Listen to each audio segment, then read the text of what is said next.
प्राचीन भारत का इतिहास। क्या पढ़ने जा रहे हैं? प्राचीन भारत का इतिहास। तुम लोग अपना होमवर्क करो, ठीक है। प्राचीन भारत का इतिहास, ठीक है। तो फर्स्ट प्रश्न है, वह युग जब पत्थरों के औजार उपयोग किए जाते थे को किस नाम से जाना जाता है? सुनिए, ऐसा काल जिस काल में पत्थरों का औजार बनाया जाता। औजार मतलब हथियार, खुरपी, जो भी हम लोग जन छेनी, बहुत सारा जो हम लोग जन कारीगर जो यूज करता है, ये सारे को क्या कहा जाता है? इस सब को कहा जाता है क्या? औजार। तो कह रहा कि कौन से काल में जो है ना पत्थर के औजार प्रयोग किए जाते थे, बहुत इंपॉर्टेंट है। तो पाषाण युग में। कौन सा युग में? पाषाण युग में। पाषाण युग में तुमसे पूछेगा, पाषाण युग के जो लोग थे वो औजार कौन चीज के बनाते थे? ए में रहेगा लोहा, बी में रहेगा पत्थर, सी में रहेगा धातु और डी में रहेगा सभी। किसको टिक कीजिएगा? पत्थर को। पाषाण युग के जो ना पाषाण युग के काल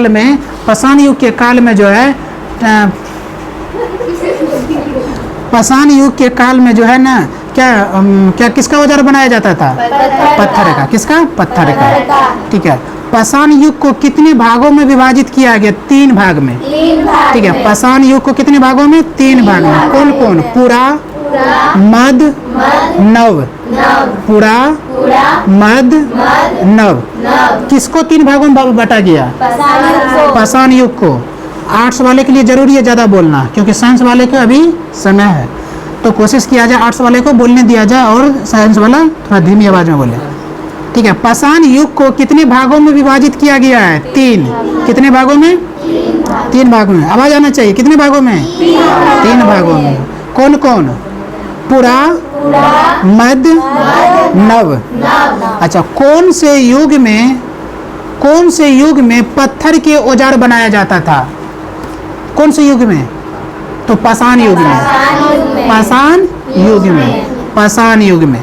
पाषाण युग को कितने वर्गों में बांटा गया है?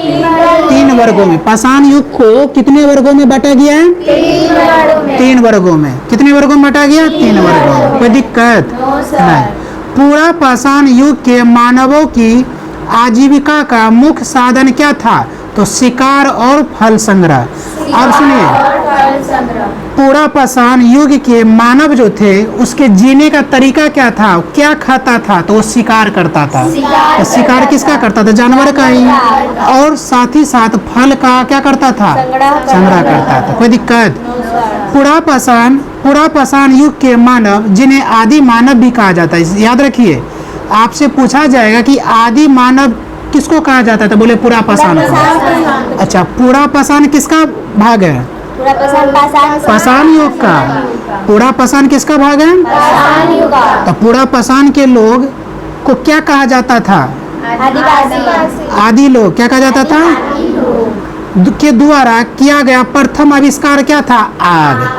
अब सबसे खुशी की बात है कि पूरा पाषाण काल के युग के जो इंसान थे, उन्होंने ही आग का खोज किया था। अच्छा, एक चीज बताइए, उस समय के व्यक्ति क्या करते थे? शिकार करते थे। तो उसमें शिकार जो करते थे, जिस जानवर को मारा जाता होगा, जिस जानवर को खाया जाता होगा, उस जानवर को कहीं न कहीं पकाने का भी तो चाहिए। तो उसी समय जो ना आग का खोज हुआ। आग का खोज किसको दिया जाता है? आदि मानव को। आग का खोज का उपाधि किसको दिया जाता है? आदि मानव, ठीक है। तो कहेगा आपको, बताइए, सिंधु घाटी सभ्यता में आग का खोज हुआ था? नहीं सर, बोले सिंधु घाटी सभ्यता का सर पूरा पाषाण। कौन सा? पूरा पाषाण काल। कौन सा? पूरा पाषाण। कोई दिक्कत नहीं। पूरा पाषाण मानव द्वारा बनाया गया प्रथम महत्वपूर्ण औजार क्या था? लीजिए, पूरा पाषाण के जो लोग थे, प्रथम औजार क्या बनाए थे? जो बता दोगे उसको 500 का प्राइज मिलेगा। अब दिमाग लगा लो, उस समय क्या चलता था? हैं? एगो का तीर, एक ठो का भाला, एक ठो का कुछ बोलो, कुछ दिमाग हैं? क्या? पत्थर से बना हुआ बना हुआ कौन चीज? खुरपी हैं? पत्थर का खुरपी।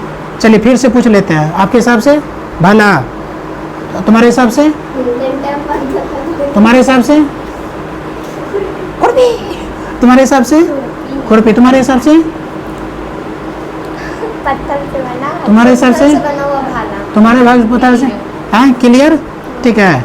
यहाँ पे हमको कुछ आंसर सही भी आया था, लेकिन इसलिए बार फिर से रिपीट किए कि काय वही आंसर तो नहीं आ रहा है, क्योंकि मुझे 500 देना पड़ता, तो कुल्हाड़ी, ठीक ना, कुल्हाड़ी। लेकिन फिर तो दोबारा पूछे ना, रिपीट किस लिए किए मुझे तो दिमाग लगा है क्या? यदि कॉन्फिडेंस रहता इस चीज का, नहीं सर कुल्हाड़ी आंसर, तो फिर दूसरा बार भी आप बोलते कुल्हाड़ी। मेरी बात तो ये सर, आपसे बोलने से पहले ही आप बोल दिए भाला। नहीं। ठीक है, चलिए भाला ही सही। हम क्या बोले उससे मतलब, टीचर का काम होता है आपको उलझा के गलती करवाना। जो पेपर बनाता है वो आपको उलझाने की कोशिश करता है, एक ही चीज को घुमा के देता है। अच्छा, यदि आपको कॉन्फिडेंस रहता तो आप क्या कहते हैं, सर कुल्हाड़ी, क्योंकि आप फर्स्ट बार, मैंने जानबूझ के ऐसा फिर रिपीट किया क्योंकि मुझे लग रहा था कि आज मेरा 500 गया, ठीक है, क्योंकि इससे पहले भी हम हार चुके हैं, ठीक है। यदि कमेंट हो गया देना है तो देना है, तो इसलिए हम इस चीज़ को क्लियर कर लिए भाई, फिर कुल्हाड़ी तो नहीं आ रहा है, तो पता चला कुल्हाड़ी की जगह में भोला आ गया, बोले थैंक्स गॉड 500 बचा, क्या बचा, 500 बचा। कुल्हाड़ी क्यों लाया? कुल्हाड़ी दोनों साइड क्यों, देखो लाया क्यों नहीं, जैसे कुल्हाड़ी समझ रहे, कुल्हाड़ी से क्या किया जाता है, मिट्टी खाना जाता हेलो, शिकार किया जाता है, कुल्हाड़ी से लकड़ी को काटा जाता है, लकड़ी के जड़ को काटा जाता है कुल्हाड़ी। और शिकार में भी बहुत हाँ, शिकार में भी बहुत काम आता है। अच्छा, तुम लोग जो सोच रही हो ना, उसको कहा जाता है कोदारी, ओ, कुदारी। जिसे मिट्टी खोना जाता है ना, वो कोदारी है। अब तो हम जो बता रहे हो वो कुल्हाड़ी, कुल्हाड़ी कैसा होता है, तो इस तरह नोकीला होता है, ठीक है, और उसको मजदूर वगैरह क्या करता है, पौधा के जड़ पे मारा जाता है, तो एकदम पूरा तीखा होता है, काट देता है, तो फिर धीरे धीरे, हाँ दोनों तरफ से होता है, सही बोली हो। OX। हाँ, तो वो क्या है पता है, वो है तुम्हारा क्या, कुल्हाड़ी। अब तुम लोग जो सोच रही है वो है कोदारी, समझ में आ गया ना, यही है। तुम लोग ऑक्सफोर्ड यूनिवर्सिटी से पढ़ी हो, सुनो, तो तुमसे पूछेगा कि पूरा पाषाण मानव द्वारा, यहाँ से प्रश्न खूब पूछेगा आपको, प्राचीन भारत से खूब भर भर के, ठीक है। पूरा पाषाण मानव अपने सभी औजार किससे बनाते थे, तो कठोर पत्थर से।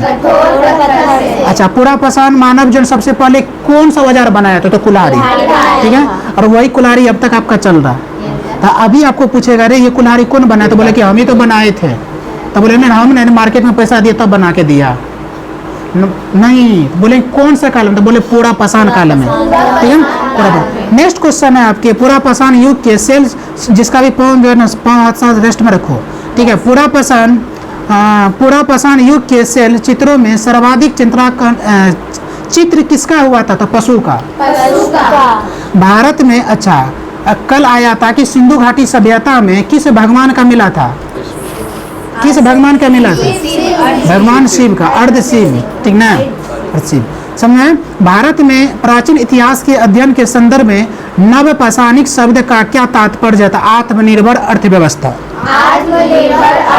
बोलेंगे सर ये आत्मनिर्भर का मतलब क्या होता है, देखिए आत्मनिर्भर कहता है कि कहने का मतलब, जैसे हमारे अभी मोदी सरकार क्या कहता है, आत्मनिर्भर बनो, भैया हम नौकरी नहीं देंगे, तुम आत्मनिर्भर बनो। आत्मनिर्भर के मतलब एक उदाहरण के तौर पे तो हम बैठे हुए हैं, ठीक है, हम क्या है, आत्मनिर्भर है। सर आत्मनिर्भर का कहने का मतलब आप क्या कहना चाह रहे हैं, आत्मनिर्भर का मतलब क्या है, जो ना हम अपने से अपना बिजनेस करके अपना क्या कर रहे हैं, रोजी रोटी चला रहे हैं, ठीक है, हम किसी पे आश्रित नहीं हैं, हम अभी किसी पे आश्रित हैं, तो बोलेंगे सर कैसे नहीं, वो अलग चीज़ हो गया पेड़ पौधा, लेकिन आर्थिक रूप से हम किसी पे आश्रित रहे हैं। अब बोलेंगे सर मम्मी पापा पे नहीं, बिल्कुल नहीं, ठीक है। जब आप जो अभी आपका एज है, ठीक है, जब हम 2000 क्या कहते हैं इंटर दिए थे, इंटर देने के बाद जब हम पटना आए थे, तो उस समय हम फ्री में पढ़ाते थे बाल संस्कार शाला आपके संदलपुर में।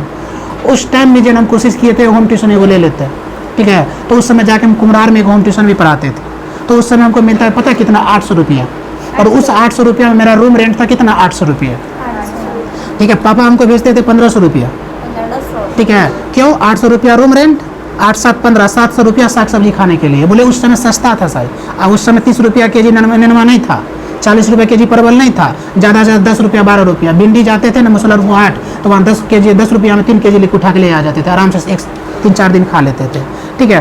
तो उस समय में होम ट्यूशन पढ़ाते थे, सोच लीजिए।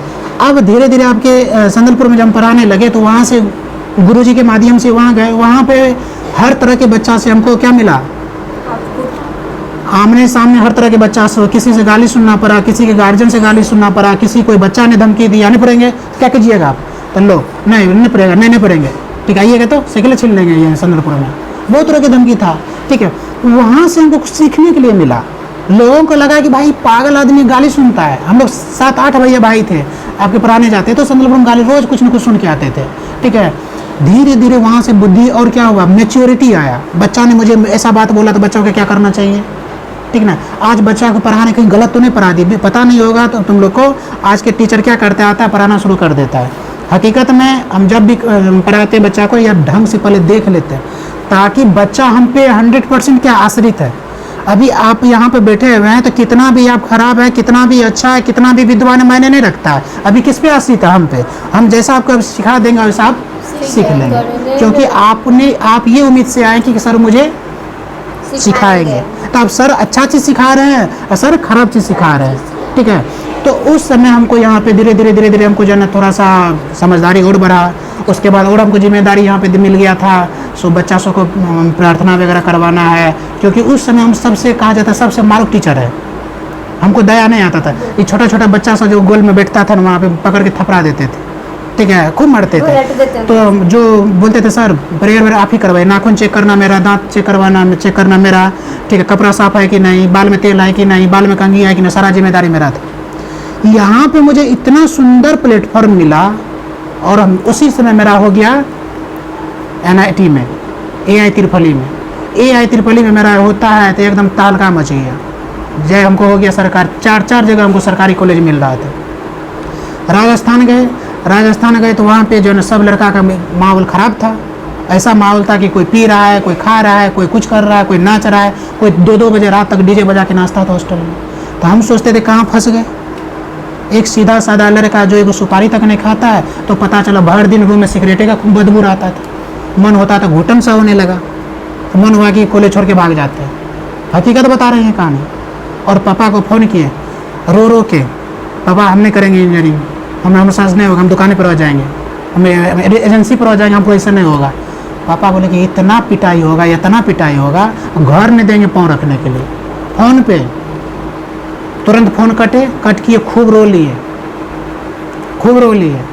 और फिर जो है बोले अब तो पढ़ना ही पड़ेगा। आजकल के गार्जियन नहीं है, बच्चा धमकी दे दिया मरिए जाएंगे तो जाए ना, अच्छा ठीक नहीं बेटा नहीं कुछ नहीं, आराम से बेटी ठीक पढ़। वो पहले वाला गार्जियन अलग थे, बोले पाँव यदि रोक दिया ना घर से भगा देंगे, पाँव खाने नहीं देंगे। वो खूब रोए और सोचे अब क्या करें।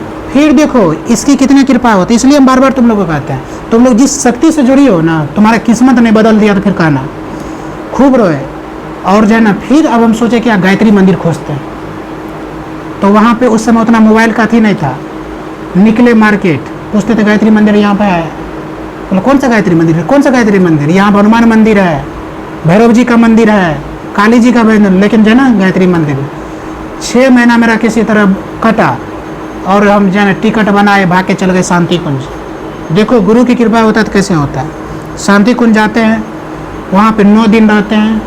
मम्मी पापा फ़ोन करते रह गए, घर नहीं गए। 6 महीना हो गया घर नहीं गए। बोले अब जब घर नहीं गए तो बढ़िया आदमी बन के दिखाएंगे।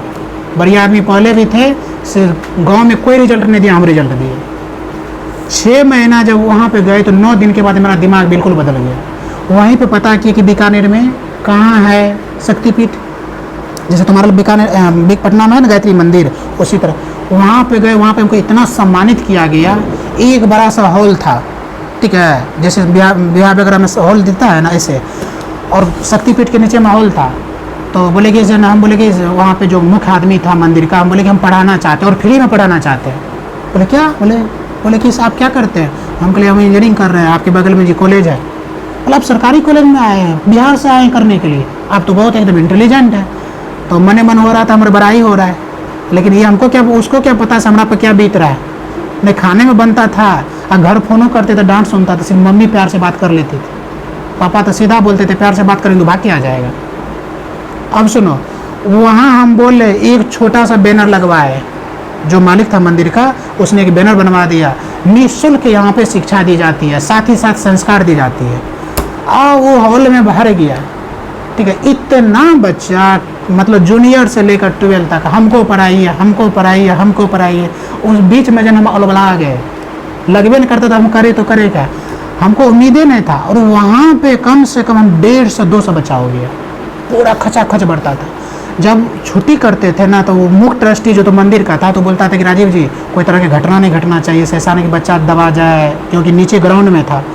अब हम बोलते थे ये तो गुरुजी का काम है, हम तो पैसा नहीं ले रहे हैं। अब उसी में से जो बढ़िया बढ़िया गार्जियन था हमको ऑफर मिला, सर आप इतना सुंदर पढ़ाते हैं, आप मेरे घर पे आके पढ़ाइए, आप 5,000 रुपया लीजिएगा 5,000 देंगे, 3,000 रुपया लीजिएगा 3,000 देंगे। तो मन हुआ कि इसे भैया फ्री में कितना दिन चलेगा। वही दिन हम संकल्प लिए अब ये भी चलाएंगे और पढ़ाएंगे भी। उसी टाइम एगो गाड़ी कबार लिए 12,000 में। 2 बजे निकलते थे, भर दिन पढ़ाते थे, 2 बजे से लेकर 9 बजे रात तक। और पता है पढ़ाते पढ़ाते पढ़ाते पढ़ाते पढ़ाते गजब का प्लेटफॉर्म मिल गया। पढ़ा के राजस्थान में हम ठीक ना 32-33 हज़ार रुपया कमा लेते थे। तो इसको कहा गया आत्मनिर्भर। क्या कहा गया? अच्छा, इतना चीज़ कैसे कर लिए?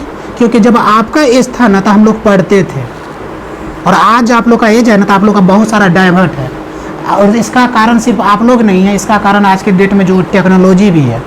हमारे समझ में जब हम लोग के समय मोबाइल ही नहीं था, 10 आदमी में 1 आदमी को मोबाइल होता था। हम 12th पास किए तब हमको जन उसमें भी चुरा के मोबाइल लिए थे पापा जी से, बताए भी हम तुम लोग को। आजकल के बच्चा, आज के 3 साल के बच्चा कहेगा मोबाइल तो खाने नहीं खाएंगे, है ना। तो ये डायबिटिक टेक्नोलॉजी भी आ गया। तो इसको कहा जाता है आत्मनिर्भर। मैं खुद पे निर्भर हूँ, मैं मम्मी पापा से पैसा नहीं लेता हूँ, यहाँ तक कि घर पैसा देता हूँ। इसको कहा जाता है आत्मनिर्भर। तो बोलेंगे सर हम लोग आत्मनिर्भर कब बनेंगे? जरूर बनिएगा, बस आत्मनिर्भर ऐसा बनिए कि मम्मी पापा का बोझ अब नहीं बनना है।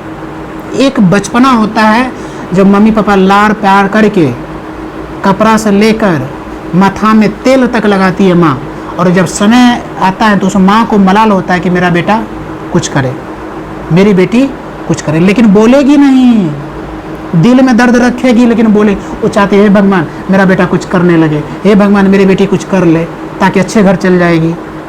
ये माँ का सपना होता है, पापा का सपना होता है। लेकिन आजकल के बच्चा नहीं समझता है, समझता वही है जो अच्छे रास्ते पे आता है। ठीक है, अब आपकी संगति सही नहीं है तो कहेगा अरे क्या होगा कमा के। अभी मम्मी पापा, जब मम्मी पापा इतने प्यारे होते हैं ना दुनिया में, सबको भूल जाइएगा, माँ बाप को मत भूलिएगा। क्यों? यदि आज आपको माँ ने 2 गो बात बोली है, आज आपके पापा ने 2 गो बात बोले, तो 1 घंटा के बाद वही तुमको क्या करेंगे? प्यार से बोलेंगे खाना खा लो। तुम नहीं ऐसा करता तब ना हम तुमको डांटते हैं। कभी मौका मिलेगा ना लाइफ में, कभी घर से बाहर रह के देखिएगा। हम लोग से पूछिए, जाते हैं ना रूम पे, मन करता है जी कपड़ा गंदा हो गया साफ कर ले, और मम्मी जो यदि गंदा कपड़ा पहनते देख लेती है ना, चलो कपड़ा खोलो, हे भगवान कब बुद्धि होगा हमारे बच्चा को, और थप्पड़ मार के कपड़ा खोल के सब साफ करके दूसरा दिन आपको रख देती। और जिस दिन माँ से आप दूर होइएगा उस दिन पता चला कि माँ क्या होती है, पिता क्या होता है। इसलिए आत्मनिर्भर बनिए, आत्मनिर्भर। सर कैसे बने, जरा रास्ता बताइए। हम बताएंगे। हम आज तक जब से हम गुरुजी के शरण में आए किसी को गलत रास्ता लेके नहीं गए हैं, नहीं जाएंगे। हम संकल्प लेते हैं आप लोग को जन सही जगह लेके जाएंगे। अरे कुछ नहीं, तुम लोग पढ़ाने के सीख गई, बोलो अभी तुम लोग होम ट्यूशन दे, अभी तुम लोग 3,000 रुपया कमा लोगे। दिए ना बहुत बच्चा के यहाँ पर ऑफर, बहुत ऐसा लड़की है जो 500 हम बोले पढ़ाओ, 3-3 हज़ार देने के लिए तैयार। सर 1 घंटा देना बच्चा को। बहुत को तो भेजे भी, टैलेंटे नहीं था, भगा दिया वहाँ से। संदलेपुर की बात है, भेजे थे ना जस्ट तुम शुरू में 3,000 रुपया का होम ट्यूशन था। पहले बोल रहे थे सर पढ़ा लेंगे पढ़ाओ। इसलिए पढ़िए बढ़िया से। यदि टैलेंट रहेगा ना तो आज हम क्या बोलते हैं आप लोग को, आज यदि मेरा कोचिंग बंद हो जाता तो जाके कंपनी ज्वाइन कर लेंगे, क्योंकि डिग्री लेके बैठे हैं। और सुनिए, 1 रुपया नहीं कमाएंगे, 40+ कमाएंगे। बस थोड़ा सा क्या हो जाएगा, अंदर से कठिन हो जाएगा, मेहनत करना पड़ेगा, समय देना पड़ेगा। वो भी नहीं करेंगे, इस कोचिंग ने कहीं और जाके पढ़ा लेंगे। आया था ना आप लोग के समय में, बाजार समिति से ऑफर आया था, बोला कि जन सर आके डेमो दीजिए, जाके डेमो दिए। बाजार समिति वो कौन सा हॉस्पिटल है, राम रतन हॉस्पिटल, उससे आगे नया कोचिंग खोला था गली में, वहाँ जाके डेमो दिए। डेमो देने के बाद बोला सर कितना लीजिएगा, पहले बोला 13,000, वो बोला 13,000, हम बोले कि हम 18,000 रुपया लेंगे। फिर दूसरे दिन मैं बोले कि नहीं 18,000 रुपये बोले नहीं पढ़ाए। फिर अगला सेशन में फ़ोन किया, सर पढ़ाइएगा, इस बार तो आपका पेमेंट बढ़ जाएगा। तो बोले इस बार 22,000 लेंगे। समय निकल रहा है ना, समय निकल रहा है ना, तो समय की पुकार होता है। हमारे गुरुजी क्या कहता है, बेटा समय की पुकार अच्छे बन जाओ। हमारे गुरुजी कहते हैं समय की पुकार अच्छे बनो, एक दिन नहीं बनोगे ना प्रकृति तुमको तोड़ देगा। वो व्यक्ति बोला कि सर आपका डिमांड बढ़ रहा है। बोले हाँ सर मेरा डिमांड बढ़ रहा है। क्यों? जो भी सब्जेक्ट पढ़ाएंगे ना, यदि बच्चा को समझ में नहीं आएगा, उसी समय बोर्ड पर रखे मार्कर रखेंगे, हाथ जोड़ लेंगे बच्चा से, बाबू हम तुमको नहीं समझ आ पाए, हम जा रहा है, और सर हम आपसे एक भी रुपया नहीं लेंगे। और डेमो दिए, उसका डेमो तो बच्चा इतना फेवर में आया मत पूछ। तो बोला सर कम से कम कुछ कर लीजिए। हम बोले नहीं सर 22 प्लस से लेंगे, 22 नीचे नहीं लेंगे।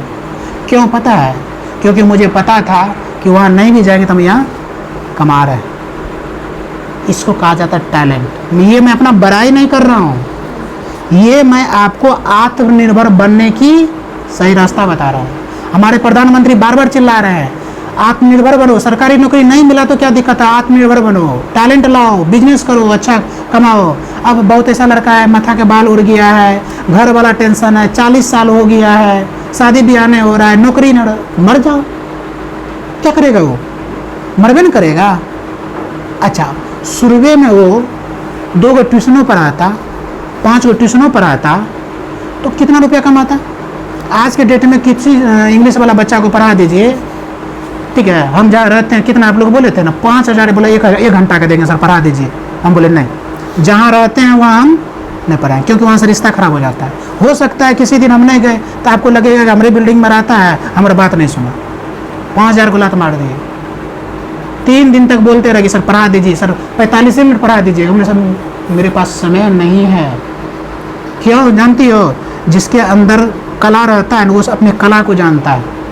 हमको पता था सुबह हम 5,000 रुपया खाते गिर नहीं सकते। प्रधानमंत्री बार बार चिल्ला रहा है, अभी पता है तुम लोग को सिलाई मशीन के लिए दे रहा है 10,000 रुपया फ्री में, ठीक है। तुम लोग को शिक्षा के लिए एजुकेशन लोन है, घर से नहीं पढ़ पाती तो लोन ले लो। सर लोन लेने की क्या ज़रूरत है? आप टैलेंट ले 2 बच्चा को पढ़ाइए, 15 दिन ना 3,000। अरे कम से कम मम्मी पापा के पैसा नहीं लेंगे ना। इसलिए जो है ना आत्मनिर्भर बनो। सर नहीं, कुछ बिजनेस कर देंगे, छोटे से बिजनेस करेंगे। तुमको पता है ना अभी हाल फिलहाल रतन टाटा जी का मृत्यु हुआ है, सब लगाया था स्टेटस, भगवान उसकी आत्मा को शांति दे, लेकिन उसके जीवनी को किसी नहीं पढ़ा, मैंने पढ़ा। उसकी जीवनी को जानती हो? रतन टाटा की जिंदगी में इतना कष्ट, इतना दुख मत पूछो। पता चला कि वो जन क्या नहीं किए, और एक दिन उसने रतन टाटा, उसके जितने भी भारत में बढ़िया बढ़िया गाड़ी जो मॉडल आता 4 व्हीलर सब उसी का, रतन टाटा कंपनी का, देख लो, है ना। तो उसके लिए मैं काम कोई छोटा नहीं होता है, काम कोई छोटा नहीं होता है। काम करने से ठीक है, छोटा सा बिजनेस है, कल बड़ा बिजनेस कर लेंगे। आज मेरा ये छोटा सा कोचिंग है, जरूरी है कि मेरा ये छोटे सा कोचिंग रहेगा? जरूरी है। समय आएगा सब कुछ बदल जाएगा। आज यही जब 5 लाख रुपया इन्वेस्ट कर दिए, बड़ा कोचिंग खोल दिए, 2-3 गो स्टाफ रख लिए, देख लो रुतबा। तो उसको कहा जाता है आत्मनिर्भर। हम मांगने वाले नहीं बनेंगे, मम्मी दो ना आज 100 रुपया, ठीक है, जब तक नहीं है तब तक बन जाएंगे, नहीं मांगेंगे, ठीक है। इसलिए काम कुछ नहीं होता। अच्छा आदमी को आज के डेट में काम करने में शर्म होता है, काम करने में शर्म होता है। एक लड़का है, ठीक है, नाम नहीं लेंगे, वो बोला कि सर मुझे बहुत दिक्कत है, हमको कुछ करवा दीजिए। तो हम बोले चलो आज हम शॉप लेते हैं, ठीक है, कल हम माल गिरवाते बेचो। है यही करेंगे, लोग क्या कहेगा? अरे बाबू तुम रोड पे घूमता है तो लोग कुछ नहीं कहता है। सोच देखिए, सोच है सर ये काम करेंगे। तो बोले थोड़ा सा तो हम बैठ जाएंगे, तो है सर आप कैसे बैठिएगा? हाँ कहले हम बैठ जाए, हमारा शर्म नहीं आता है, क्योंकि मैंने लक्ष्मी माँ को हमेशा लेना चाहा है। मैं लक्ष्मी माँ को चाहता हूँ, मैं माँ आ जाओ, और आपकी कृपा होगी तो ये छोटा काम एक दिन बहुत बड़ा काम हो जाएगा। जरूरी है कि एक ही काम को रोज करेंगे। आज छोटा सा कोई बिजनेस कर रहे हैं, पैसा हुआ बंद कर लेंगे, दूसरा बिजनेस कर लेंगे जिसमें तरह आपका मन लगेगा, जिसमें आपका इच्छा है। इसलिए आत्मनिर्भर की बात समझ लो, बढ़िया से भजा में बैठा लो। 10th क्लास तक, 10th 12th तक आपको जो है ना, यदि घर से ले रहे हैं लेकिन 12th के बाद यदि आप पैसा लेते हैं तो कहीं ना कहीं अनर्थ कर रहे हैं। आप अपने मम्मी पापा को क्या कर रहे हैं, परेशान कर रहे हैं। इसके लिए दिमाग में बैठा लीजिए, जो भी बच्चे हैं 12th, ओनली 12th तक, बाकी लड़का हो या लड़की, ये नहीं सोचेंगे कि भाई लड़की है तो जिंदगी भर घरे में रहेंगे। नहीं, आज की लड़की बहुत आगे बढ़ गई है। आज के लड़की देख रहे हैं, रिजल्ट आता है तो टॉप 10 में ज़्यादा क्यों कौन रहता है? आई लड़की तेज होती है, लड़का के पीछे पीछे से घुमा देता है, अपना रिजल्ट निकाल लेती है। लड़का भी ऐसा नहीं होता है। एक बार कोई मुस्कुरा दिया और लोग चर्चा कर वो पढ़ रही है, वो एक बार हंस के क्या की, वो अपना पढ़ने चल गई, अब वो उसी के माथा में लेके बैठा है जोड़े। अब क्या बोल रहे हैं हम, ऐसा भगवान सा कोई जगह नहीं है। इसलिए सक्सेस बनिए, सफलता कहा जाता है कि जहाँ चाह वहाँ राह, जहाँ जैसी सोच वैसी, जैसी सोच जैसा आप सोचेंगे वैसा बन जाएंगे। नहीं हो रहा है, आप 21 दिन करके देखिए, रोज बोलिए हम एक अच्छा बिजनेसमैन बनेंगे। नहीं, हम अच्छा बिजनेसमैन बनेंगे। घर में कमेंट्स कीजिए, देखना एक दिन हम अच्छा बिजनेसमैन नहीं बने तो फिर बोलना हम भी 4 व्हीलर से उतरेंगे। हंसती हो ना अभी मेरे बात पे? अब लोग घर के सब आदमी हंस रहा है, क्या बोल रहा तू? हाँ, एक अच्छा बिजनेसमैन बनेंगे। ठीक है, सरकारी नौकरी नहीं, अच्छा बिजनेसमैन बनेंगे। अरे क्या हो गया इसको? अरे मम्मी सच बोल रहे। फिर दूसरे दिन फिर देख लेना बिजनेसमैन नहीं बने तो। ऐसे करते करते आपका सोच में भेजा में बैठ रहा है, क्या करना है, बिजनेस बिजनेस बिजनेस बिजनेस। देख लीजिएगा 21वां दिन के बाद किसी ने कोई बिजनेस में पक्का उतर जाइए। इसको कहा जाता है लॉ ऑफ कर्मा। आप जैसा भेजा को दे रहे हो, भेजा वैसी रास्ता पे लेके चलेगा। 21 दिन में आपको कोई ऐसे व्यक्ति के संपर्क में आएगा, आपके व्यक्ति के आप कुछ करना चाहते हैं, चलिए यहाँ पे ये काम कीजिए। पहले सोचबो नहीं किए थे, पहले काम ढूंढते थे हम, अब आदमी हमको आ रहा करने के लिए। पता कौन खींच के लाया? इसी को कहा जाता है law of Karma. Law of Karma. आँख को ठीक करके रखे, ठीक ना, तो आँख में लाल मिर्ची लग जाएगा, नींद जो आ रहा है किसको, समझ में आ रहा है? इसलिए क्या बनना है, आत्मनिर्भर। आत्मनिर्भर अर्थव्यवस्था। पशुपालन और कृषि के बाद नवपाषाण युग का सर्वाधिक महत्वपूर्ण आविष्कार क्या था? पहिया या चक्र। अच्छा, कृषि के लिए वो पहिए करता था। अच्छा, एक चीज जानते हैं आप लोग, नहीं जानते, कभी देखे सुनबो नहीं किए होंगे। आज के थ्रेसर आया है, गेहूं देता है और दर्जन भूसी अलग कर देता है, गेहूं अलग कर देता है। धान वाला देता है तो धान अलग कर दिया और उसका भूसी अलग कर दिया।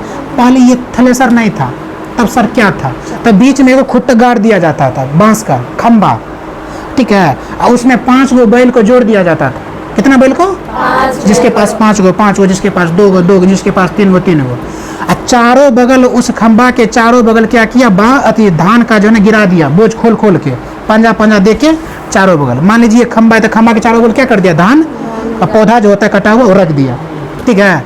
और क्या किया, 5 गो बैल को लाया, 5 बैल के ऊपर में एगो बांस रख दिया और सबको बांध दिया। अब पीछे से दे ज्वारी और चारों बगल उसको क्या करता था, घुमाता था। सोच लीजिए वो बैल, 5 गो जो बैल है वो चारों बगल लगातार आधा घंटा घूमता था तो धान सारे छूट के नीचे गिर जाता था। और लास्ट में जो क्या करता था, उसको झाड़ के अलग कर दिया और जो है ना धान अलग हो गया। तो पहले कोई थ्रेसर नहीं होता था।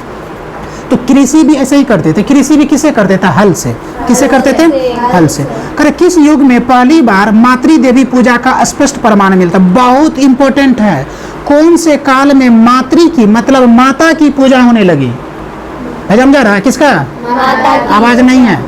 किसकी? माता की। सर अब क्या करें, इसका मतलब पहले माता का पूजा नहीं होता था। चला, पहले नहीं होता था, इसी काल में। किसमें? नवपाषाण। नवपाषाण मतलब सर नवपाषाण से पहले किसी देवी का पूजा नहीं होता था? नहीं होता था। सर किसका होता था? देवता का, देवी का। नवपाषाण युग से मातृ का मतलब माता का पूजा होना शुरू हो गया। किस काल से? नवपाषाण युग से। आपसे पूछे जाएगा कि मातृ की पूजा कब से होने लगी, किस काल से? नवपाषाण युग से। नवपाषाण युग से। बेटा जब जब जाइएगा मंदिर होके, जब जब माता को देखिएगा, बोलेगी हे माँ आपकी पूजा नवपाषाण काल से होने लगा था, उससे पहले आपको कोई नहीं जानता था।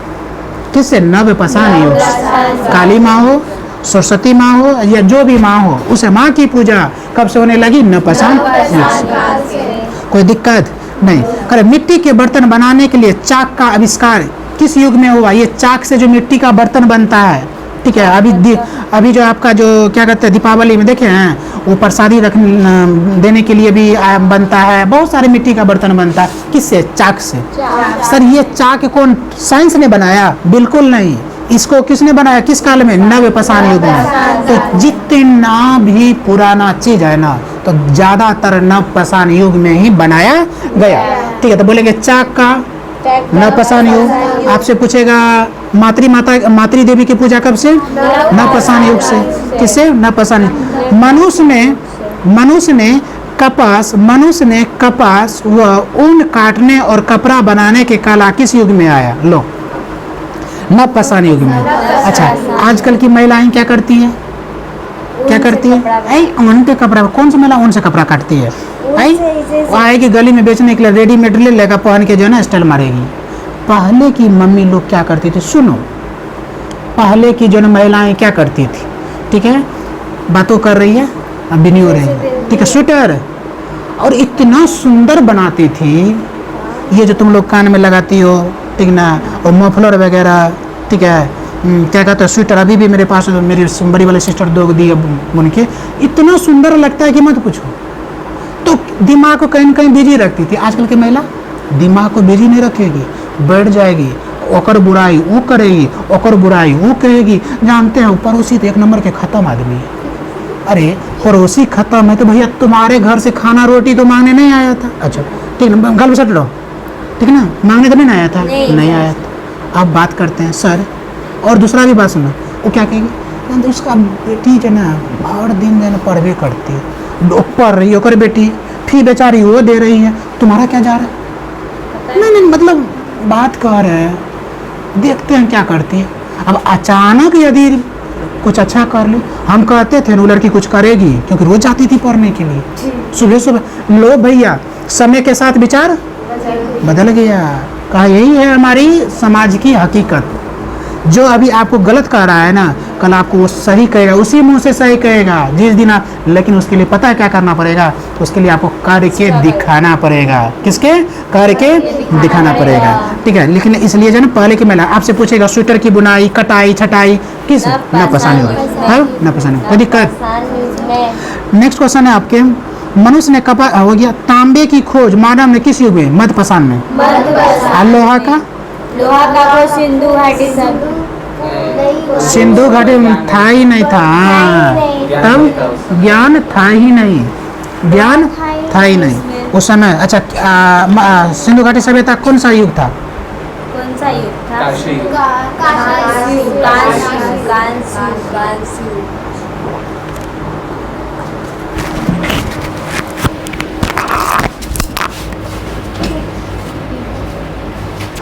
तो आगे की हम तब आपसे पूछेगा तांबे की खोज मानव ने किस युग में किया? तो मध्यपाषाण युग में। मध्य युग। खिड़की खोल दीजिए, थोड़ा सा हवा आएगा, एकदम उमस बढ़ गया, ठीक है। नेक्स्ट क्वेश्चन सुनिए, मानव ने सबसे पहले किस अनाज फसल की खेती की? तो गेहूं और जौ की। गेहूं और जौ की। गेहूं और जौ की। मानव ने सबसे पहले किस अनाज फसल की खेती की? गेहूं और जौ की। आदि मानव ने सबसे पहले किस पशु को पालतू बनाया?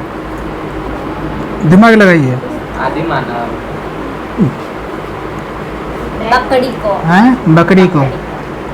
तू बकरा को बोल दो। नहीं, अरे दिमाग हैं? बैल। किसको? बैल। बैग। बैग वो करे बैग, बेटा बैग होगा सा है, हाँ? किसको? घोड़ा तो को। कह दो दांत को। घोड़ा को। घोड़ा को। किसको? घोड़ा को। घोड़ा को। किसको? फाइनल बता दो। हाँ सही है, कुत्ता को। इसलिए इसमें कोई प्राइज नहीं था, ठीक ना, ठीक ना, क्योंकि तेरा कॉन्फिडेंस था, तो मतलब देख रहे थे तुम बात जो कर रही थी, तो तेरा बात नहीं बदल रहा था, ठीक नहीं। यही तो देखिए, तुम बच्चा का फेस बताता कि तभी इसको क्यों घुमाए, क्योंकि उनको 6-5 हो रहा था, ये आइए घुमा लाड़ी को दे रही काम करने से पूछो, डायरेक्ट हमको बोला लाड़ी क्या बोले वो क्या कहते हैं, क्या था बाला वगैरह। अब फिर आपसे पूछ के डायरेक्ट आगे पूछे तो हम कुछ बोल ही नहीं, ठीक है चुप चाप। नेक्स्ट क्वेश्चन है आपके, मानव ने सबसे पहले किस धातु की खोज उसके बाद उसका प्रयोग किया? कह रहा है कि मानव ने सबसे पहले किस धातु, धातु मतलब मेटल, किस मेटल का खोज किया और उसका प्रयोग किया, बताइए। चलिए इसमें है, इसमें आपको है 10 रुपीज़ का गिफ्ट। तो आसानी सवाल है। चलिए 50 रुपीज़। यदि आप प्राइस के हिसाब से यदि लग रहा है तो क्या कहते हैं क्वेश्चन का लेवल है तांबा। किसका? लोहा। लोहा। तांबा। किसका? तांबा। चलो एक से अधिक आ गया जवाब, इसलिए ऑफर कैंसिल। लोहा। ठीक है ना, तांबा सही था। तांबा किसका? तांबा। मानव ने सबसे पहले किस धातु का खोज उसके बाद प्रयोग किया? तांबा का। किसका? तांबा का। तांबा। देखिए गिफ्ट एक ही व्यक्ति को दिया जाता है, 10-10 रुपये बात। इसलिए तो कैंसिल। सुनो भारत में, सुनो 3 गो हो गया था, अब 150 रुपया का बात था। ठीक, एग्जाम में कैंसिल, पेपर रद्द हो गया। ठीक है ना। अच्छा कभी कभी देखती हो जो मतलब बच्चा से हल्ला करता है कि जो एग्ज़ाम रद्द हो गया, तो कभी कभी ये भी स्थिति होता है कि जैसे मतलब ज़्यादातर बच्चा पास हो रहा है, ठीक है ना, तो भाई सबको तो लेना नहीं है, सीट की एक लिमिट होता है, तो लास्ट में क्या करता है वहाँ पे वहीं से दिमाग लगा देता है, करो रद्द। रद्द हो गया, फिर से एग्जाम, बच्चा जो जाके धरना दे रहा है डाक बंगला चौराहा उधर से पूरी दौड़ा दौड़ा के पानी छीट के मार रहा है, ठीक ना, तो ये सब चीज़ होता है, ये सारा सिस्टम का एक खेल है। नेक्स्ट क्वेश्चन है आपके, भारत का अब तक का सबसे बड़ा ताम्र निधियाँ कहाँ पाया गया, बताओ। मध्य प्रदेश में। कहाँ पे? मध्य प्रदेश। नेक्स्ट क्वेश्चन है रेडियो कार्बन, साइंस का क्वेश्चन है, बताओ तो तुम लोग। रेडियो कार्बन 14 C14 कार्बन 14 जैसी नवीन विश्लेषण पद्धति के अनुसार सिंधु सभ्यता की सर्वमान्य तिथि क्या निर्धारित करती है, निर्धारित की गई है। अच्छा C14 क्या करता है? आयु निर्धारित करती है, ये तो तुम लोग के सिलेबस में भी है, लेकिन कहा गया कि कितना ईसा पूर्व, तो ये जन 2350 से 1750। 2350 से 1750। अच्छा रोशन, सिंधु घाटी सभ्यता का इस काल 2500। सुनिए रोशन, ठीक है 2500 से 1750 1750 इसलिए क्योंकि यहाँ। अच्छा ये क्वेश्चन फिर आया, फिर रिपीट किया है, ठीक है बताइए। हड़प्पा सभ्यता का सर्वप्रथम पता कब, कोई नहीं बोलेगा, ठीक है। हड़प्पा सभ्यता का सर्वप्रथम पता कितना ईस्वी में किया गया था? 1921। किसने किया था? किसने किया था? हाँ 5000 का प्राइज है। तो बताइए नहीं। चलो 10,000, चलो स्कूटी गिफ्ट में। किसने किया? हाँ हाँ हाँ ठीक है, वो कितना समय चाहिए तुम लोग को? उसका नाम थोड़ा अजीब।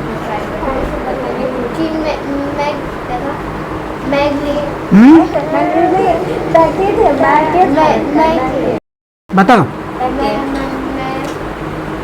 बताओगे? किसने किया? हाँ किसने किया था? सुनो, इसका हड़प्पा सभ्यता का सर्वप्रथम पता कब लगा? तो 1921 ईस्वी में। और किनके द्वारा हुआ था? तो दयाराम साहनी के द्वारा।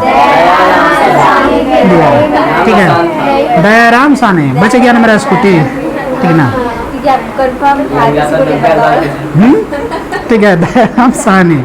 सुनो, हड़प्पा सभ्यता के कुछ चीज़ मेरे लिए भी छोड़ दो, पता है, ठीक ना। और हमको पता था इसमें से कोई जवाब देने वाला, चाहे 5 करोड़ का ही क्यों ना लगा लिया, जैसे सब बचबे करता है। ऐसा क्वेश्चन था सब जो ध्यान नहीं अब दिया। बताए भी नहीं थे ना, बात तो दोनों, हमको इतना क्लियर था कि हम इन लोग को पढ़ाया ही नहीं है। जब हमने पढ़ाई तो उतना पढ़ाको भी बच्चा नहीं कि पढ़ के आएगा, ठीक ना, समझ सीधी सी बात है, ठीक है। नेक्स्ट क्वेश्चन है, हड़प्पा सभ्यता के पुराव से सर्वप्रथम कहाँ पाए गए थे? हड़प्पा में। हड़प्पा से प्रश्न फिर आया है, ठीक है, बढ़िया से इसको लपेट लीजिए। हड़प्पा सभ्यता के नगर और कस्बे किस आकार के विशाल खंडों से विभाजित था? देखो फंस गई ना, तो दिमाग लगाओ। कह रहा है कि यहाँ आकार, ये नहीं पूछा कि हड़प्पा सभ्यता के आकार कैसा था, तो आकार कैसा था तब त्रिभुजाकार, लेकिन यहाँ कह रहा है कि विशाल खंडों में विभाजित था। आकार कैसा था ये नहीं पूछा है, कह रहा है कि उसको खंडों में जो विभाजित था वो कैसा था, आयताकार। जब खंड कह देंगे बाबू तब मारना किसको? आयताकार को।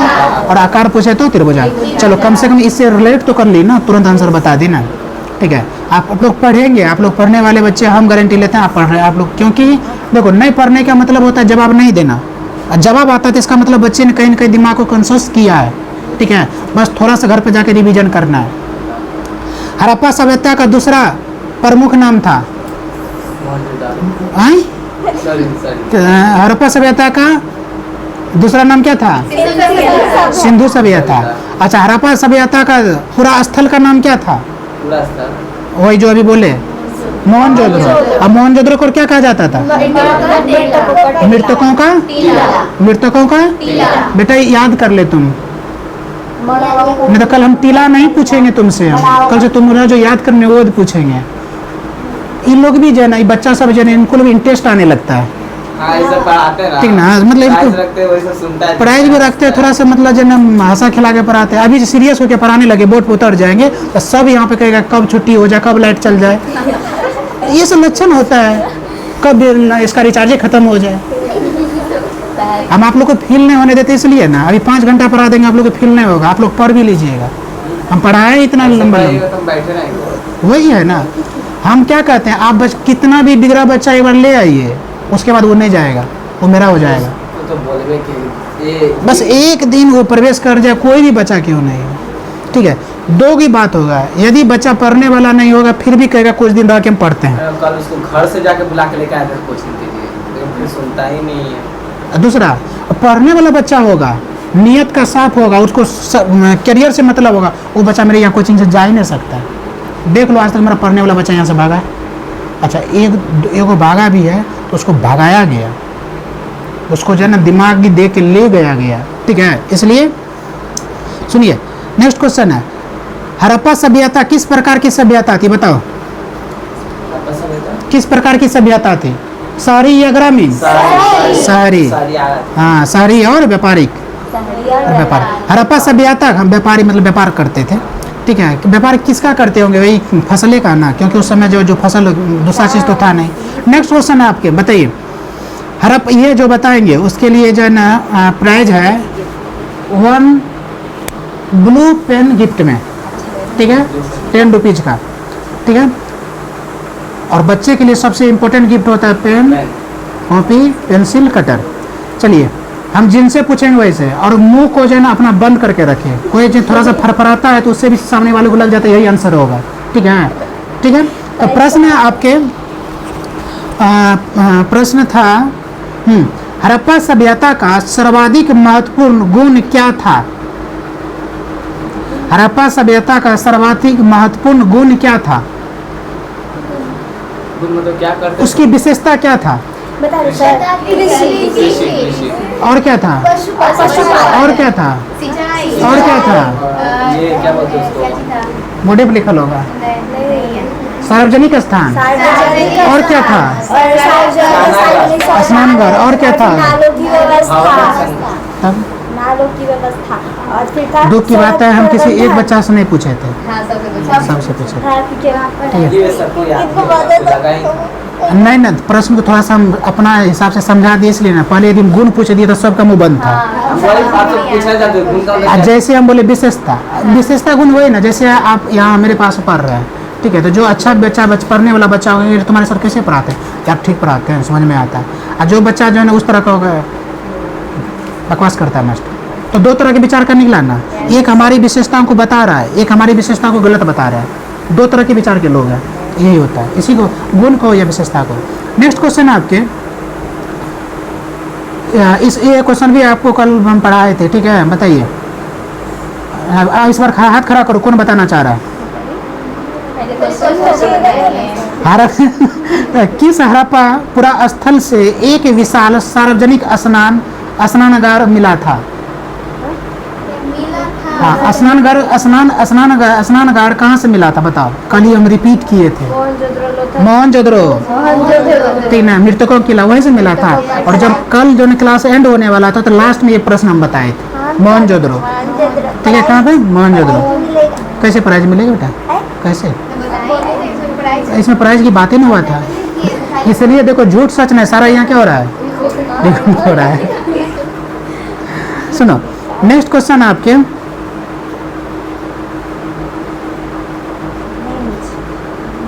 पूछ दे, बताइए। हड़प्पा सभ्यता का एकमात्र पूरा स्थल जहाँ मकानों के दरवाजे और खिड़कियाँ मुख्य सड़क की ओर खुलती थी। मुख्य सड़क की ओर हाँ, दरवाजे और उसकी खिड़कियाँ जो है ना किस ओर खुलती थी?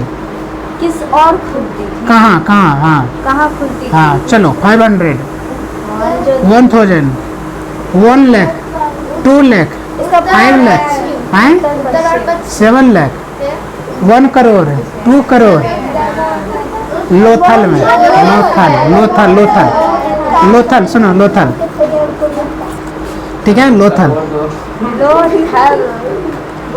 चलो, हड़प्पा वासियों का मुख्य पैसा क्या था? ये आप लोग बता दीजिए, जल्दी बताओ। हड़प्पा वासियों का मुख्य पैसा क्या था?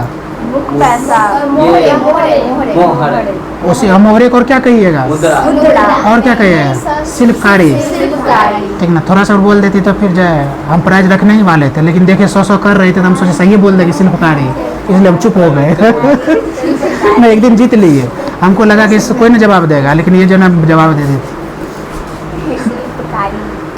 किस हड़प्पा पूरा स्थल से गोदी का प्रमाण मिलता है? गोदी मतलब डाक यार्ड, लोथल से।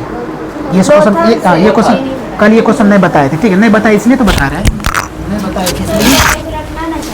अच्छा, रखेंगे, ऐसा प्रश्न आएगा तो रखेंगे, ठीक है। कौन से प्रश्न पे रखें? नेक्स्ट क्वेश्चन जो है ना, ठीक ना, हड़प्पा में माप तोल की कौन सी प्रणाली प्रचलित थी? बहुत इंपॉर्टेंट प्रश्न है। हड़प्पा में माप तोल की कौन सी प्रणाली प्रचलित थी? कल ये सब नहीं बताए थे। दशमलव का। किसका? दशमलव का। किसका? दशमलव का। हड़प्पा में माप तोल की कौन सी प्रणाली प्रचलित थी? दशमलव का। हड़प्पा वासियों ने सबसे पहले किस फसल की खेती की थी? जिससे पूछेंगे वही शांत, जिससे पूछेंगे रानी बताएगी।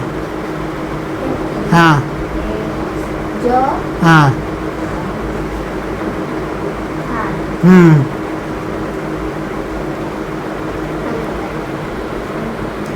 कपास की।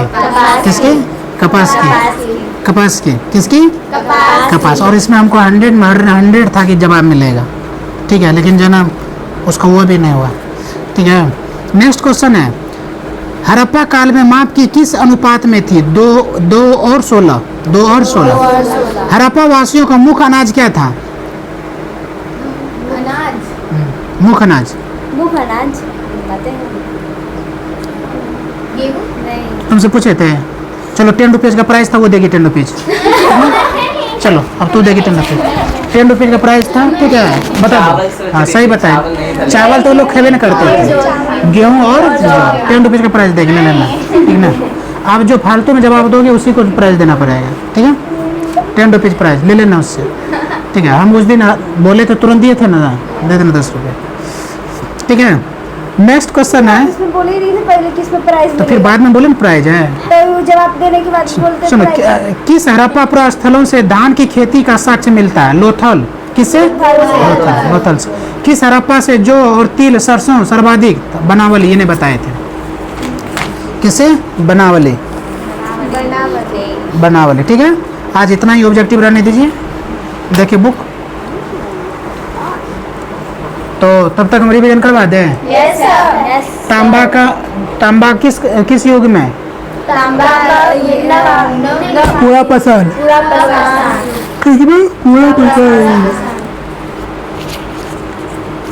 पूरा पसान युग में। चलिए कल क्या क्या पढ़े थे, रिपीट करते चलते हैं। 4 उग्रवादी नेता का नाम। लाला लाजपत राय, अरविंद घोष, हाँ। अरविंद घोष हो गया, और विपिन गंगाधर, और बाल गंगाधर तिलक, ठीक है, बाल गंगाधर तिलक, ठीक है। तीनों याद है। हाँ, तुम बताओ रे, 73वें संशोधन क्या है?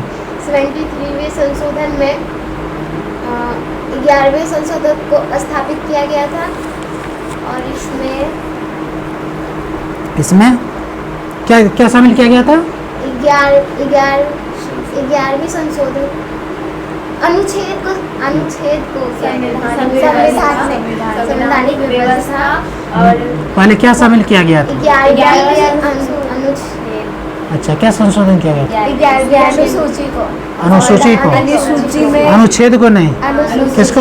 अनुच्छेद कितना ये बताओ? अनुच्छेद 365 कितना? 356। अनुच्छेद 356, ठीक है, अनुच्छेद 356।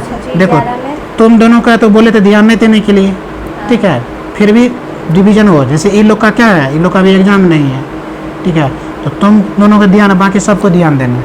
आपको तो ध्यान देना क्योंकि आपका सिलेबस में है, ठीक है। तुम लोग को तो इससे अभी मतलब है ये नहीं, दूर दूर तक मतलब है नहीं, रखना भी नहीं है, बस साइड से पढ़ रहा है ताकि जो ना कल के डेट में हम जो डीएड का एग्ज़ाम दोगे उसमें काम आएगा।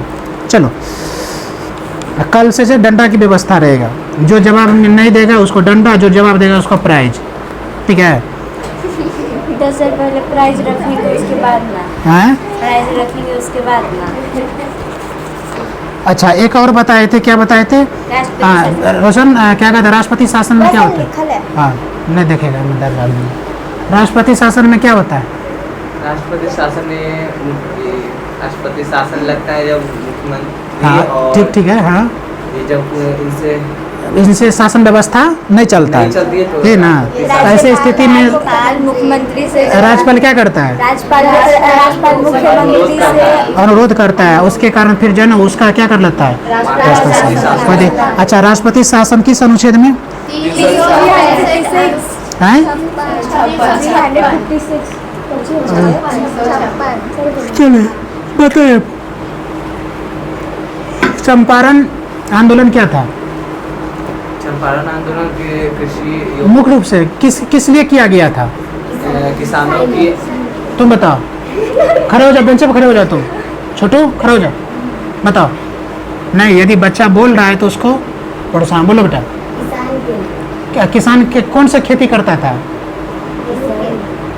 किसका? हाँ, तू कुछ दिन में धान भी करेगा बेटा। किसका खेती करता था? नील का नील का। किसका? नील का। उसका शोषण कर रहा था, कौन शोषण कर रहा था? अंग्रेज। इसका आवाज कौन उठाया था? गांधी जी कौन उठाया था? गांधी जी। कब? यही सब कोई 17 में, 1917 में। गुड, 19 यही सब चीज क्या करना है, बार बार देखना है, देखिएगा तो दिमाग में रहेगा। 1917 में, ठीक है। ये सफल हुआ था कि विफल हुआ था? सफल हुआ था। किसके द्वारा चलाया गया था? गांधी जी के द्वारा। कोई दिक्कत? नहीं।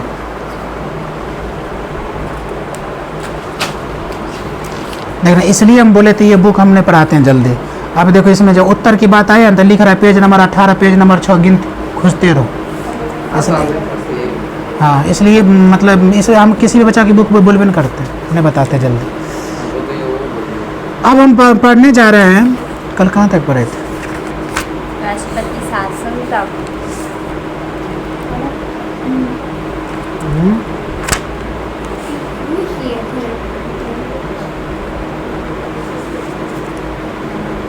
तो याद करेंगे।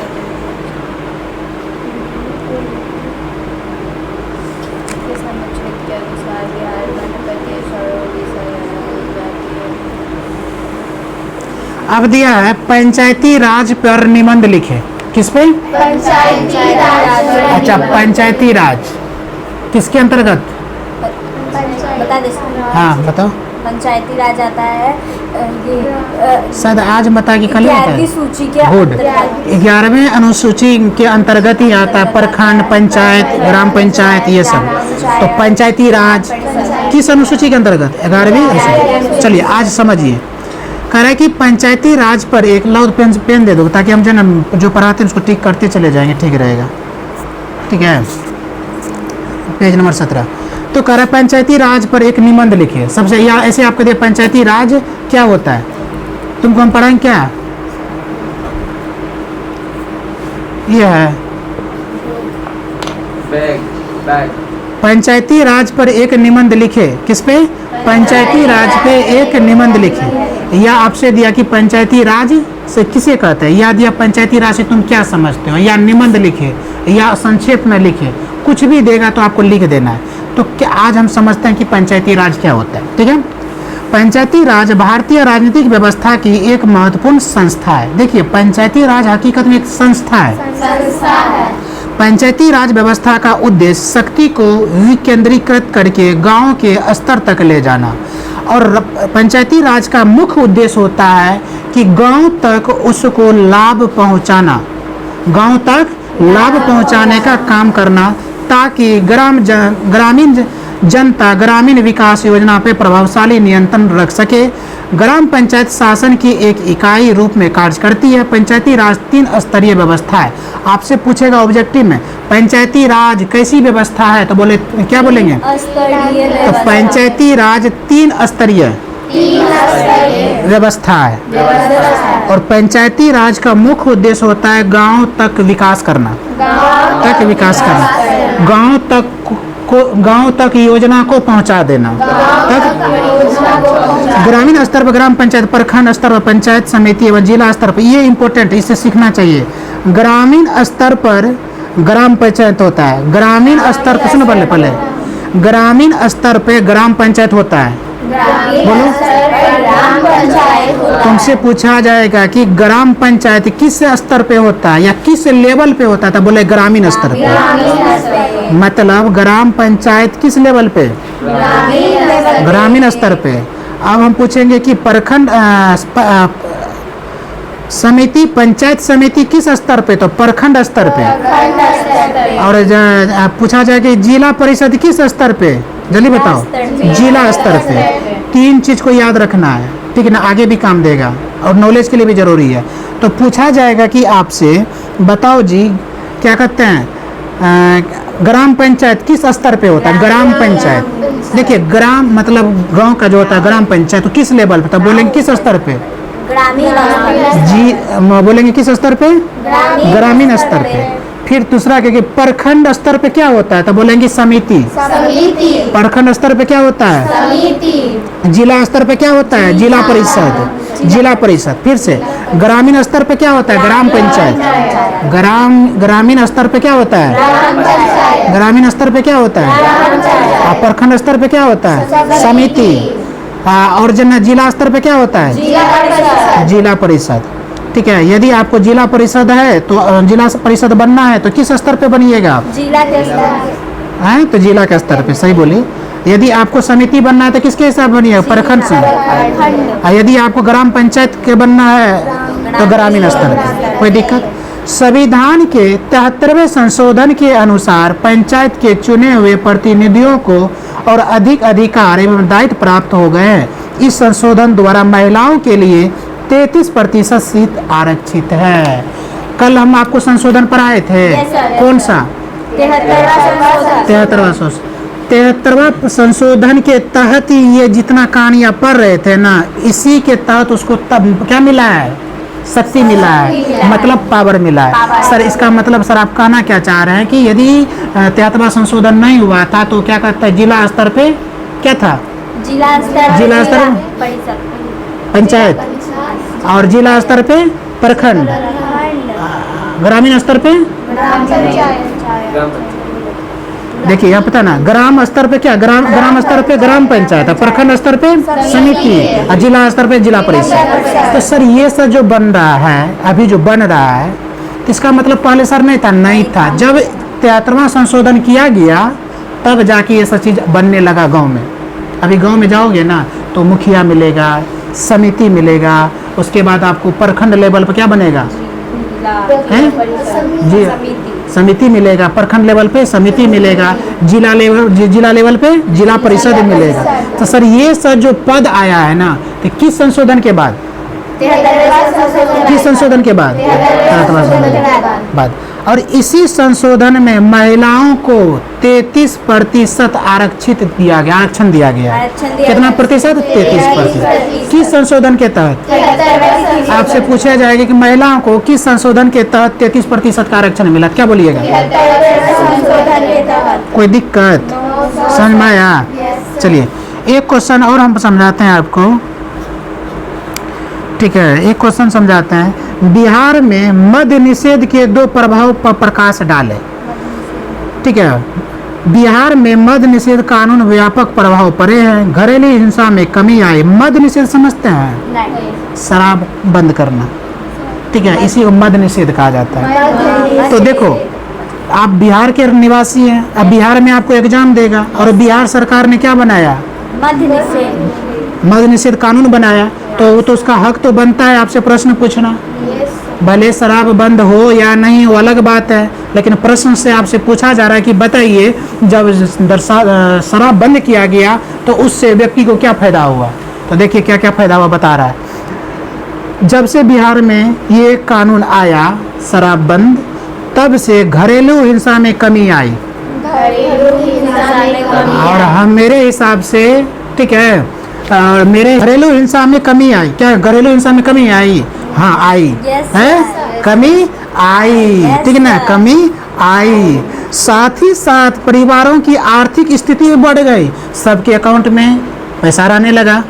अरे देखो बच्चा से तुम लोग समझता नहीं है, शराब बंद हुआ तो उस आदमी, घर के आदमी शराब पीना बंद हुआ तो वो पैसा कहाँ जा रहा है सेव होने के लिए? कहाँ होने जा रहा है? अकाउंट में जा रहा है। तो पहला सुधार ये हुआ, ठीक ना। दूसरा, सड़क पर महिलाओं से होने वाली छेड़खानी बंद हुआ, ठीक ना। अब महिलाओं को रोड पे कोई छेड़ता है? नहीं छेड़ता है। तब शराब पहले पी के रोड पे छेड़ता था, ठीक ना। ये सरकार का अच्छा पहलू है, सरकार का अच्छा पहलू, इसलिए बच्चों तुमको समझना चाहिए, ठीक ना। और इसलिए जब भी आपसे पूछा जाए क्या इस कानून को हटा दिया जाए, बोले बिल्कुल नहीं सर, बिल्कुल नहीं, ये कानून तो रहना चाहिए। सर अकाउंट में पैसा बढ़ रहा है, घर की हिंसा जो है ना क्या हो गया, कम हो गया, घर की हिंसा कम हो गया। तो ये बाबू आपका था 2 गो बिहार के, मतलब शराबबंदी से बिहार के लोगों को क्या फायदा हुआ, 2 गो। इसमें 2 गो लिखा, तो बताओ तो तुम लोग 100 नहीं बता सकती हो? बता सकती हो, तब बहुत सा बता सकती हो, ठीक है। तब नेक्स्ट क्वेश्चन है आपके, मद्यपान के 3 कारण पर प्रकाश डाले, ठीक है। अब लो, ठीक है, कह रहा है कि जो मद्यपान करता है, जो शराब पीता है, तो सर उसका कारण बताओ, क्या क्यों ऐसा करता है? मद्यपान के प्रमुख 3 कारण। मद्यपान गहरी नींद का अनुभूति देता है।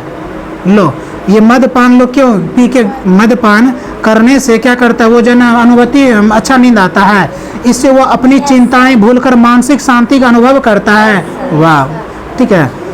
सच में ऐसा होता है क्या? हैं रोशन, ऐसा होता है इसमें? मतलब मन की शांति मिलता है, टेंशन दूर होता है, तो पीने वाले को लगता है, उसको ऐसा लगता है।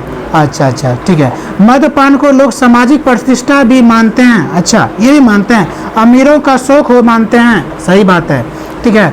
और शिक्षा अज्ञानता के कारण लोग उनकी हानि नहीं समझते हैं, बुरी संगति में पड़कर और मद्यपान करने लगते हैं, सही बात है। देखिए कुछ बात तो बिल्कुल सही है, ठीक है। सो जो मतलब इसका यूज करता है तो उनको लगता है जो भाई घर में टेंशन हुआ, पी लो मस्त हो जाओ, फिर नींद खुलेगा, फिर वही हाल, तो फिर पी लो मतलब। लेकिन मेरे हिसाब से, मैं एक टीचर हूँ और टीचर की हैसियत से बोल रहा हूँ कि ऐसा नहीं होता है, ऐसा नहीं होता, क्योंकि उसका साइकोलॉजिकल ऐसा सोच हो जाता है, से पिएंगे तो टेंशन खत्म हो जाएगा, लेकिन ऐसा नहीं होता।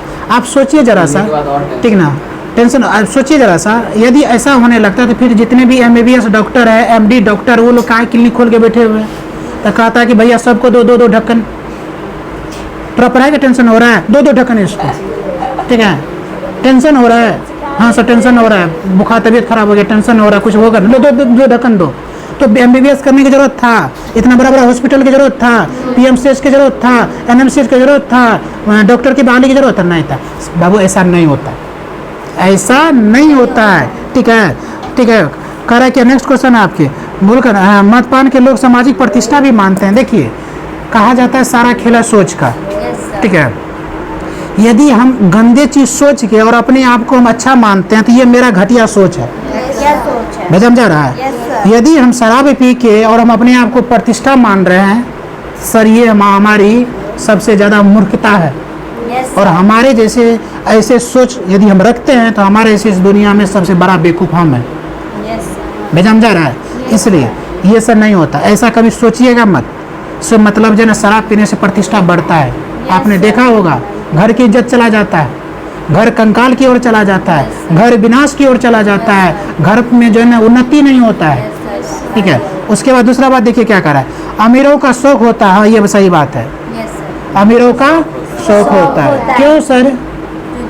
उसके पास पैसा है, वो शौक से पीता है, ठीक है, शौक से पीता है। लेकिन जहर इज द जहर, चाहे अमीर पिए या गरीब की। अभी देखिए कितना आदमी मर गया हाल ही फिलहाल में, 10-15 दिन की घटना है। तो इसलिए इससे पहले भी मुजफ्फरपुर में कितना आदमी मर गया था, शायद 150 कहीं मुजफ्फर के कहीं ऐसे पी के। तो इसलिए जो है ना थोड़ा सा गलत चीज़ जो गलत चीज़ होता है, ऐसा नहीं सोचेंगे सर बुक में दिया है तो ये क्या सही, बिल्कुल सही नहीं होता है। कभी ऐसा ट्राई भी मत कीजिएगा, कभी कोशिश मत कीजिएगा। आज देखिए हम इतना साल हो गया है, ठीक है, आज तक मुंह में सुपारी नहीं लिए, तो क्या मेरा ज़िंदगी नहीं चल रहा है? चल रहा है। क्या हमको कोई बीमारी है? 100% है। यहाँ तक कि अभी टेस्ट करवा दिए तो आप लोग से परफेक्ट होगा मेरा बॉडी। क्यों सर, क्यों? क्योंकि हमेशा प्रकृति से जोड़ के रखते हैं, ठीक है। तो ये हकीकत में सर है क्या? ये हकीकत है सारा सोच का। यदि हम आज दिमाग को दे देंगे थोड़ा सा शराब पी के टेंशन खत्म कर ले, तो भाई हम पी भी लिए ना तो मेरा हैबिट बन रहा है, मेरा टेंशन खत्म नहीं हो रहा। आज बोले कि कुछ गंदा सिगरेट पी लिए तो उससे जो ना मज़ा आता है, मज़ा बहुत कुछ में आता है। अब जैसे मान लीजिए कुछ गंदा आदत है, उसको छोड़ सकते हैं हम सर, बिल्कुल छोड़ सकते हैं हम सर, आपको संकल्प दिलाते छोड़ सकते। कैसे सर जरा बताइए? अरे दोस्त पी रहा है तो बोले थोड़ा ले लेना, एक बार ले लिए, थोड़ा सा दोस्त पी रहा है ले लिए। अब सर दोस्त है सर, दोस्त छोड़ दे, नहीं दोस्त नहीं छोड़ना है। छोड़ना क्या है? गलत हैबिट। आपको बताए थे, एक रिसर्च आया था, सिगरेट के धुआं से एक दिन में बीमारी नहीं होता, उसको बीमारी होने में 40 साल लग जाता है। और आजकल के डेट में यदि आप 40 साल में एक जिम्मेदार व्यक्ति बनते हैं, आप जो एक बच्चे को पढ़ाने की उम्र होता है, आप अपने बच्चे को पढ़ाने का उम्र होता है, आपके बच्चे स्कूल जाएगा, और उस समय यदि आपको कुछ हो जाता है, उस बच्चा का क्या होगा? कभी सोचा आपने? सोचने की ज़रूरत है, सोचने की ज़रूरत है। जिस दिन हमारे एक बच्चे स्कूल जाएगा, चिल्ला के आएगा पापा पापा, और हमारे पापा नहीं रहेंगे तो क्या होगा? सर सिगरेट पीने से एक दिन में बीमारी नहीं होता है, वो आपको लग जाएगा कम से कम 20 से 25 साल। तो फेफड़ा को क्या करता है? बर्न करता है। एक दिन आपको वीडियो दिखाए भी थे, ठीक ना, सिगरेट वाले को एक दिन और दिखाएंगे हम। उसमें क्या होता है, वो क्या करता है, धीरे धीरे उसको नष्ट करता है, और एक दिन आता है फेफड़ा खत्म। आप इलाज भी नहीं करा सकते हैं सर उसका, आप उसका चेंज भी नहीं कर, चेंज कराने के लिए कम से कम करोड़ रुपया चाहिए। है आपके पास? मेरे पास है सर, नहीं करा सकते। किडनी खराब हो गया सर, उसके लिए ढेर पैसा चाहिए, सबकी बस की बात नहीं किडनी चेंज करवाना। सर फीवर आएगा तब ना दवाई खा के ठीक हो जाएंगे, पेट खराब है सर दवाई खा के ठीक हो जाएंगे, सर दर्द हो ठीक, लेकिन कुछ बीमारी ऐसा है जब हो गया तो आपको लेके ही जाएगा, छोड़ेगा नहीं, ठीक है। इसलिए जनाब आप लोग का भी उम्र है, संभलिए। कहा जाता है संगति से ही अच्छा बनता है, संगति से ही बुरा बनता है, ठीक है। आदत है कम करेंगे, छोड़ेंगे, धीरे धीरे छोड़ेंगे, लेकिन सर छोड़ देंगे, संकल्प लेते हैं सर छोड़ देंगे। क्यों? उस माँ के लिए सर, किसके लिए? उस बाप के लिए सर, किसके लिए सर? किसी के लिए नहीं, अपने ज़िंदगी के लिए छोड़ देंगे सर। क्यों? जब आप 30 साल के होइएगा, 25 साल के होइएगा, अचानक आप टेस्ट करवाइएगा, पता चला आपका फेफड़ा जा चुका है। अब उस समय आप अपने परिवार को संभालिएगा कि आप अपने शरीर को संभालिएगा? बहुत आदमी तो सुसाइड कर लेता है, बहुत आदमी सुसाइड कर लेता है। इसलिए जो भी आपके कांटेक्ट में है, ठीक है, तो उसको कोशिश कीजिए, एक दिन में नहीं छूटता है। एक शराबी को बोला कि तुम शराब पीना छोड़ दो, बोले ठीक है मैं पिएंगे आज से, और उसको जाके एक रूम में बंद कर दिया, पागल जैसे करने लगा। क्या करने लगा? पागल। कोई चीज़ एक दिन में नहीं छूटता है, धीरे धीरे। आज यदि किसी का एक हैबिट है पीने का, 2 दिन नहीं पिए, फिर तलाक हुआ हल्का से लिए, फिर तीसरा दिन हल्का से लिए, धीरे धीरे धीरे धीरे धीरे वो चल जाएगा। इसका और एक चीज़ बताते हैं, कहा जाता है कि हमारे गुरु जी बोले बेटा तुम अच्छा है तो दूसरे को भी अच्छा बनाओ। हम अच्छा हैं दूसरे को बनाएंगे। हमारे दोस्त पीता है, दोस्त को छुड़वा देंगे। सर कैसे? गाली देता है सर, गाली देगा, सुन लेंगे। आप अच्छा काम कर रहे हैं, आपका हम गाली सुन के आप ही के एरिया में पढ़ाए ना जी, एक दिन नहीं पढ़ाए।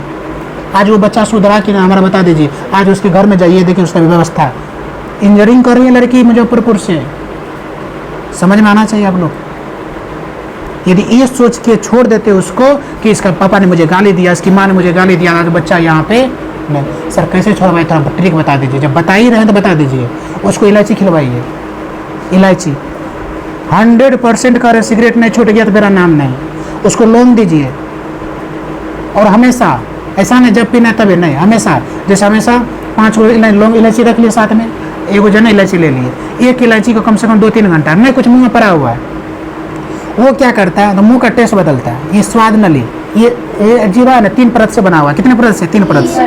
तो ये क्या करता है, आपकी जो ताल्लुक है, इसके भी ताल्लुक नहीं कहते, क्या कहता है उसको, मतलब जी जो आदत भी और कुछ कहा जाता है कि एकदम लत और कहा जाता है, मतलब एकदम सर जी तलब आ जाता है एकदम पीने के लिए।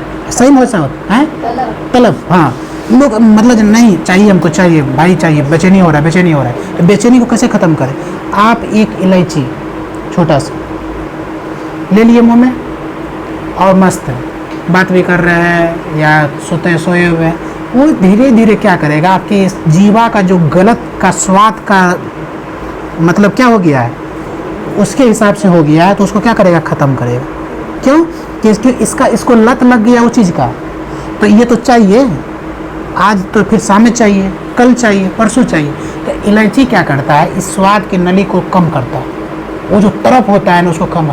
धीरे धीरे देखिएगा ऑटोमेटिक आपको जो है ना, हम बहुत दोस्तों को छोड़वाए हैं, हकीकत कर रहे हैं, पटना की बात बता रहा है। नहीं सर कसम खाते सर नहीं पिएंगे, नहीं पीता था। सर यही तो क्लास में कोई लड़का था, दिमाग में नहीं आ रहा है, सबके सामने कसम खाया था सर नहीं पिएंगे, नहीं छोड़ दिया, रियल में छोड़ दिया। वो कौन था? राहुल, रोहित का भाई। नहीं ना, वो नहीं था, वो सब छोड़, कोई एक था, अपना दिमाग में नहीं आ रहा है। बहुत अच्छा बच्चा था वो लड़का, और नहीं उधर का नहीं है, इधर उसको जन उधर का नहीं है, वो लड़का मैं जन्म कसम खाया था छोड़ दिया था इसी क्लास में। उसको तरीका बताया तो उसको इलात हो गया, भर दिन उसके जेब में अब क्या रहता है, इलायची। और धीरे धीरे जब आपका स्वाद नाली पे कंट्रोल हो गया, जरूरी है भाई कुछ नहीं खाएंगे, ठीक हो जाएगा। इसलिए कोशिश कीजिएगा, और सामने वाले को, दोस्त को भी, ठीक है। आजकल इसको फैशन मानते हैं, नहीं, फिर जिंदगी है तो सब कुछ है, अन्यथा कुछ नहीं है, ठीक है। नेक्स्ट क्वेश्चन आपके, अशिक्षा और अज्ञानता के कारण भी लोगों को उसकी हानि नहीं समझते हैं और बुरी संगति में पड़कर मद्यपान करते हैं। देखिए कोई बुरा नहीं होता है इस दुनिया में, बुरा कोई नहीं होता है, नहीं आप बुरे हैं, नहीं हम बुरे हैं, नहीं ये लोग बुरे हैं, कोई दुनिया में कोई बुरा नहीं होता है। बुरा किस चीज़ से हो जाता है? संगति से। किससे? संगति से। अब संगति, हम अच्छे हैं और हम लगातार 10 दिन तक गंदे लड़का के पास बैठे लगे, तो धीरे धीरे कहता है यार ज़िंदगी है, पियो ना, क्या पता है ज़िंदगी क्या ख़त्म हो जाए। तो भैया हम अच्छे करके भी तो ख़त्म हो सकते, समझ में आ रहा है? एक चीज़ देखे होंगे, जब अर्थी उठता है तो गांव के आदमी गली से पलट के देखता है, और यदि अच्छे आदमी की मौत होती है, कहते वाह, भगवान भी जन अच्छे आदमी को जन नहीं छोड़ते हैं, और आंसू गिरता है, आंसू गिरता है, बहुत इंपॉर्टेंट बात बता रहे हैं, और आंसू गिरता है। जब खराब आदमी मरता है, जाना ही था, पाप का घड़ा भर गया था, अरे मरने के बाद भी उसको लोग बददुआ दे रहा है। अब आपको ही सोचना है मुझे अच्छे रास्ते में जाना है या बुरे रास्ते में जाना है। मेरे जाने के बाद लोग आंख से आंसू गिराए कि मेरे जाने के बाद लोग को सुकून मिले, न चला गया ठीक होगा, ऐसा लोग होता है समाज में, ऐसा लोग होता है कि नहीं? इसलिए आप मेरे ऊपर छोड़ दीजिए, ठीक है। हम लोग संकल्प लिए, हमारे गुरुजी बोले बेटा तुम गेट खटखटा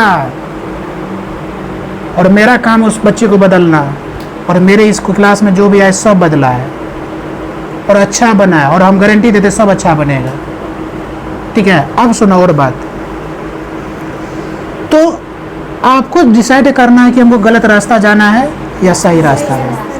तो आप सही रास्ते जाएंगे तो जाने के ज़िंदगी का कोई पता नहीं, अचानक जो है ना आज किस्मत लिखा होगा इतने दिन है, कम से कम जाने के बाद लोग तो कहेगा ना यार भगवान ने गलत किया, उसके साथ इंसाफ नहीं किया। अरे तुम्हारे इंसाफ के लिए तुम्हारे समाज के लोग कह रहे हैं वो अच्छा है, या समाज के लोग ये कह रहे हैं कि चलो अब जो है ना समाज बढ़िया होगा। इसने क्या किया था? गंदगी फैला के रख दिया था। देखिए कितना का अंतर है। और हम लोग जो है ना दोस्त के बातों पे, उसके बातों पे, उसके बाद अरे क्या है जिंदगी, अरे जिंदगी है तो क्या करें, कुत्ता जैसे जिएंगे? बोलिए जिंदगी है तो क्या करें, लेट जाके रोड पे? तो फिर तो जानवर में और आप में अंतर क्या है? जानवर और मेरे में अंतर क्या है? हम यदि इस तरह की बात करते हैं तो समझ में आ रहा है ना। इसलिए हम लोग क्या बनेंगे? अच्छे बनेंगे। हम आपको सिर्फ यहाँ पढ़ाते नहीं हैं, हम कोई भी क्लास हो जब से शुरू से पढ़ा रहे हैं, इंग्लिश मीडियम का बच्चा हो या हिंदी मीडियम का बच्चा हो, हम आपके पढ़ाई के साथ साथ आपकी अच्छाई चीज़ों का भी हम क्या करते हैं। हो सकता है मेरी कोई बात एक भाई के नाते, एक टीचर के नाते, एक किसी भी चीज़ को जो आप रिश्ता हमसे मानते हैं, एक दिल में जाके लगे और कहे नहीं सही सर बोल रहे, यही है परिवर्तन, यही है इसको परिवर्तन। सर एक दिन में नहीं छूटेगा सर, 1 महीना में सर ने जो धीरे धीरे आप कोशिश कीजिए छूटेगा, कोशिश कीजिए छूटेगा। ठीक है, एक मैं क्या कहते हैं, एक उदाहरण बताता